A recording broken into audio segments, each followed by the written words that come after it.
আকাশবাণী কলকাতা, স্থানীয় সংবাদ পড়ছি সুদীপ বসু। প্রথমে বিশেষ বিশেষ খবর।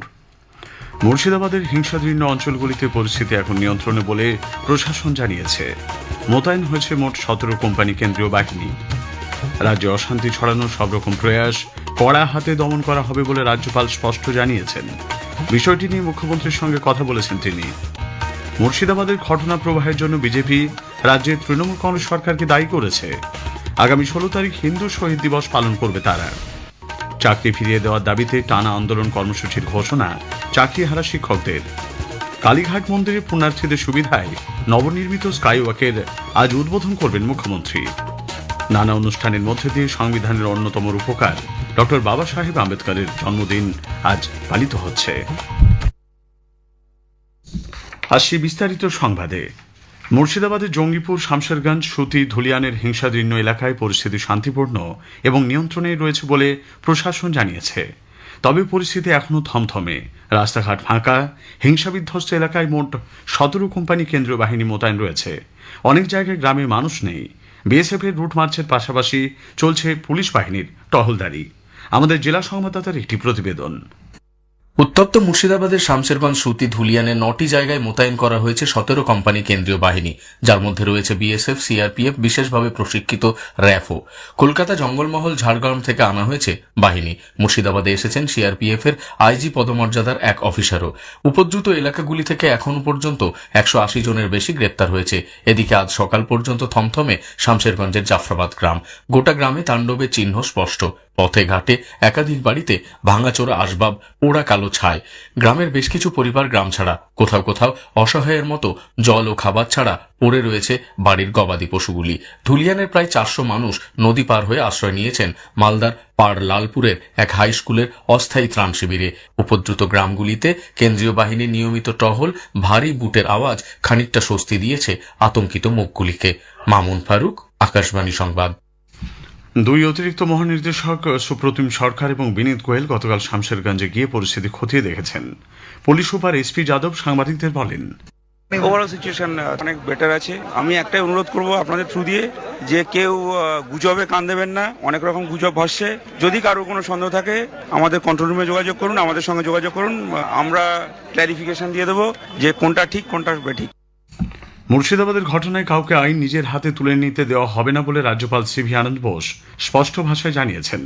সমাজ মাধ্যমে এক ভিডিও বার্তায় রাজ্যপাল বলেছেন, দুষ্কৃতীদের কোনো রকম হামলা বরদাস্ত করা হবে না।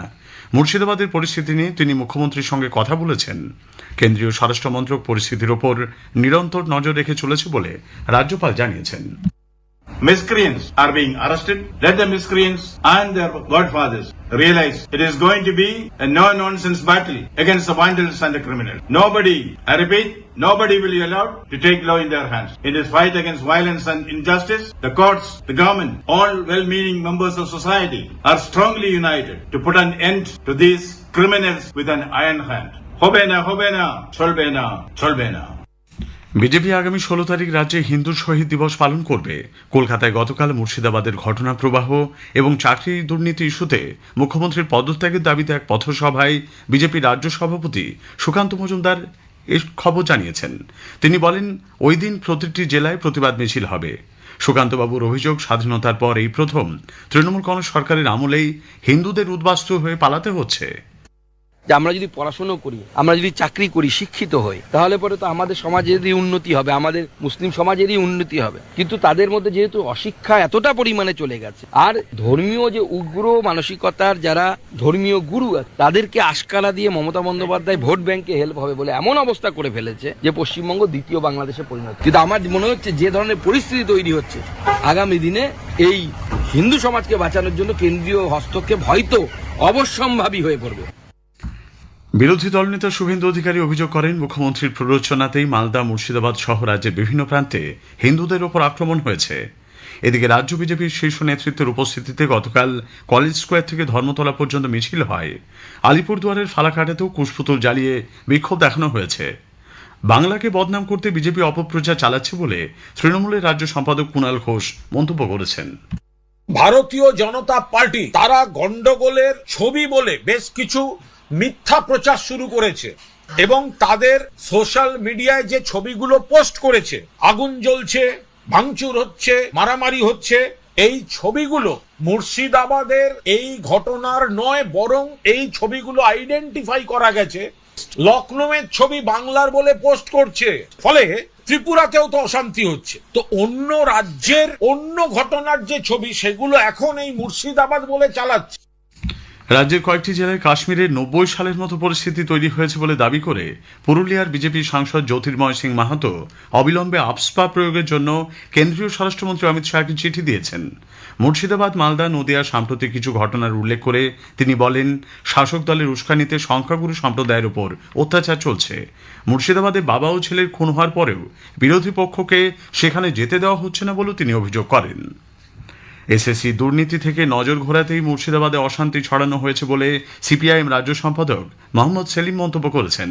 গতকাল অশোকনগরে এক সাংবাদিক বৈঠকে তিনি বলেন, মুর্শিদাবাদে ওয়াকফ আইন বিরোধী আন্দোলনকারীদের মধ্যে অনেকেই বিজেপির হয়ে কাজ করছে। পুলিশের ভূমিকারও সমালোচনা করেন তিনি। ওয়াকফ বিরোধী যে গোটা দেশে গণতান্ত্রিকভাবে আন্দোলন হচ্ছে সেটাকে মাঠে মেরে দিচ্ছে এবং চাকরিহারাদের যে কান্না, তাদের যে লড়াই, সেটাকে ধুয়ে মুছে সাফ করার জন্য বিজেপি আর তৃণমূল মুর্শিদাবাদের দাঙ্গা তৈরি করছে, সংগঠিত করছে এবং পুলিশ প্রশাসনকে দিয়ে মমতা ব্যানার্জি সুযোগ করে দিয়েছেন। নামে হচ্ছে রাজ্যের তৃণমূলের সরকার, কিন্তু আদতে পুলিশ প্রশাসনের একটা বড় অংশ এখন বিজেপির কাছে জমা হয়ে গেছে। অশোকনগরে ওএনজিসি প্রকল্প চালু করায় যোগ্য শিক্ষক শিক্ষিকাদের চাকরি ফেরত সহ একাধিক বিষয় নিয়ে সিপিআইএমের তরফে গতকাল এক মিছিল করা হয়। চাকরি ফিরিয়ে দেবার দাবিতে টানা আন্দোলন কর্মসূচির ঘোষণা করেছেন চাকরি হারানো শিক্ষকদের একাংশ। বুধবার দিল্লিতে ধর্ণা কর্মসূচি রয়েছে যোগ্য শিক্ষক অধিকার মঞ্চের। এর জন্য আজই ধর্মতলা থেকে বাসে রওনা দেবেন চাকরি হারানো শিক্ষকরা। 1 থেকে 7 মে পর্যন্ত রিলে অনশন এবং 8 মে থেকে ধর্মতলার ওয়াই চ্যানেলে আমরণ অনশন শুরু করার হুঁশিয়ারি দিয়েছেন চাকরি হারানো শিক্ষক ও শিক্ষাকর্মীরা। বি.আর. আম্বেদকরের জন্মজয়ন্তী উপলক্ষে আইনজীবী ও অবসরপ্রাপ্ত বিচারপতিদের নিয়ে বিশেষ কর্মসূচিরও আয়োজন করা হবে। স্থানীয় সংবাদ শুনছেন আকাশবাণী কলকাতা কেন্দ্র থেকে। শক্তিপীঠ কালীঘাট মন্দিরে আগত পুণ্যার্থীদের সুবিধায় নবনির্মিত স্কাইওয়াকের আজ সূচনা হচ্ছে। মুখ্যমন্ত্রী মমতা ব্যানার্জি আজ সন্ধ্যায় সেখানে এক সরকারি অনুষ্ঠান মঞ্চ থেকে এই স্কাইওয়াকের উদ্বোধন করবেন। 435 মিটার দীর্ঘ স্কাইওয়াকটি তৈরির কাজ 2021 অক্টোবর মাসে শুরু হলেও নির্ধারিত সময় শেষ না হওয়ায় বেশ কয়েকবার মুখ্যমন্ত্রী অসন্তোষ প্রকাশ করেছিলেন। 5টি প্রবেশ পথযুক্ত এই স্কাইওয়াক ওর নিচে 12 ফুট চওড়া ফুটপাত সংস্কারের জন্য মোট খরচ হয়েছে প্রায় 100 কোটি টাকা। নানা অনুষ্ঠানের মধ্য দিয়ে আজ সারা দেশের সঙ্গে রাজ্য সংবিধানের অন্যতম রূপকার ডক্টর বাবা সাহেব আম্বেদকরের জন্মদিন পালিত হচ্ছে। সমাজের দলিত নিপীড়িত মানুষের সাম্য ও সামাজিক ন্যায় বিচারের জন্য তিনি আজীবন লড়াই করে গেছেন। বিভিন্ন সংগঠন, সংস্থা, শিক্ষা প্রতিষ্ঠান বাবা সাহেব আম্বেদকরের জন্মদিন উদযাপন উপলক্ষে নানা অনুষ্ঠানের আয়োজন করেছে। আজ চৈত্র সংক্রান্তি। বাংলা 1431 সালের শেষ দিন 31শে চৈত্র।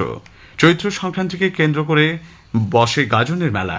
তারকেশ্বর, পূর্ণধাম সহ হুগলির নানা স্থানে সাড়ম্বরে পালিত হচ্ছে গাজনের উৎসব ও মেলা। হুগলি, পুরুলিয়া, বাঁকুড়া, মেদিনীপুর সহ রাজ্যের নানা স্থানে চৈত্র সংক্রান্তি উপলক্ষে বসে গাজনের মেলা, চড়ক মেলা ও উৎসব। দক্ষিণবঙ্গের বেশিরভাগ জেলাতেই বাতাসে জলীয় বাষ্পের আধিক্য এবং অনুকূল পরিস্থিতি থাকায় আগামী 3 দিন ঝড় বৃষ্টির পূর্বাভাস দিয়েছে আবহাওয়া দপ্তর।